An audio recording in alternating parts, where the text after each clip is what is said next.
Hello everyone, welcome to my YouTube channel. तो आज का हमारा टॉपिक है लर्निंग डिसेबिलिटीज़ और लर्निंग डिसऑर्डर।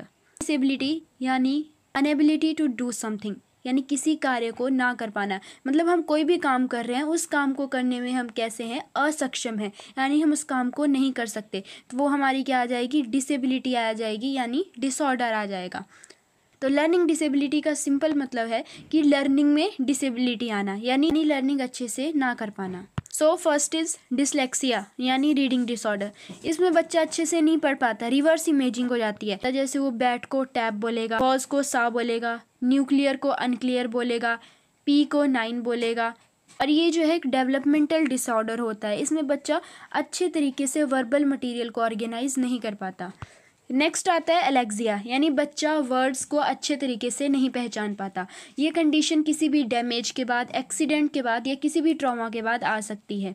और इसको हम एक्वायर्ड डिसलेक्सिया भी बोलते हैं, विजुअल एफेसिया भी बोलते हैं। कई बार इसी एलेक्सिया की वजह से डिस्ग्राफिया और एफेसिया जैसी कंडीशंस आ जाती हैं।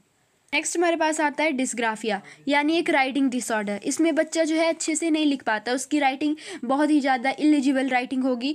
हम समझ नहीं पाएंगे कि आखिर उसने लिखा क्या है। और इसको हम बोल सकते हैं कि एक न्यूरल डिसऑर्डर भी है। इसमें बच्चे का हैंड और फिंगर कोऑर्डिनेशन अच्छे से नहीं बन पाता। नेक्स्ट हमारे पास आता है डिसकैलकुलिया, यानी कैलकुलेशन से रिलेटेड डिसऑर्डर, यानी मैथमेटिक्स डिसऑर्डर। इसको जो है न्यूमेलेक्सिया भी बोलते हैं। यानी जितने भी मैथमेटिकल सम है, बच्चा उनको अच्छे से परफॉर्म नहीं कर पाएगा, उसको प्लस माइनस का पता नहीं लगेगा, उसको नंबर नॉलेज अच्छे से नहीं हो पाएगी। Next is apraxia. ये जो है किसी भी परमानेंट डैमेज की वजह से हो सकती है। इसकी वजह से बच्चे की जो फाइन मोटर स्किल्स हैं वो अच्छी नहीं होती। इसका मेन कॉज हो सकता है कि जो हमारे ब्रेन का पार्ट है सेरिबेलम, उसमें डैमेज हो गया हो। तो इसकी वजह से बच्चा कोई भी स्किल्ड मूवमेंट अच्छे से नहीं कर पाएगा। उसको अगर किसी को गेस्चर्स देने हैं तो उसको पता नहीं लगेगा कि मैं कौन सा गेस्चर्स दूँ। चीज़ में कन्फ्यूज़ हो जाएगा कि अगर मैंने हाय बोला तो मैं इस पर हाथ हिलाऊँ या ना हिलाऊँ। नेक्स्ट इज डिस्प्रेक्सिया, यानी लिखने, पढ़ने और बोलने में बच्चे को परेशानी होती है। इसको हम लैंग्वेज कॉम्प्रिहेंशन डिसऑर्डर भी बोलते हैं। और ये भी न्यूरल डैमेज की वजह से ही होता है। इसमें बच्चे की स्किल्ड मूवमेंट भी अच्छी नहीं होगी, उसे किसी भी चीज़ को याद रखने में दिक्कत होती है। वो कोई भी फाइन मोटर स्किल्स परफॉर्म कर रहा है तो उसमें भी उसको दिक्कत आएगी। Next is dysmorphia.